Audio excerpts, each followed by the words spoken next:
wannan rubutun ne ba? shi ne. Yawa wato yayi. Mu ga layoyin nan. Wancan ai sun an sake su yawa. To kamo shi. Ini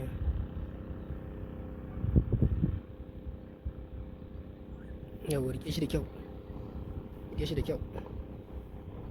Yawa a jeron rubutun a gefe. Yawa to matsayin wajen ruwan. Matsayin bakin ruwa. Yawa wato buɗe bakin shi. Buɗe bakin. Ka buɗe. Sai barasa. Rike da kyau, rike da kyau. Rike da kyau sosai. Tura ta.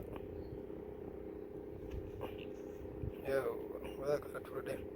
Ita ma. Wannan shi biyu ne kenan. Biyu ake sa wannan. Tura sosai, tura layin sosai. Sun shiga. Ka tura? Na tura. Yawa tura bakin shi mu gani. Yawa wato sai kai niyya. Yi niyya. Yawa. To yawa nan bakin ruwan ne. Yawa sai ka saka shi. Yawa saka shi. Yawa masha Allah masha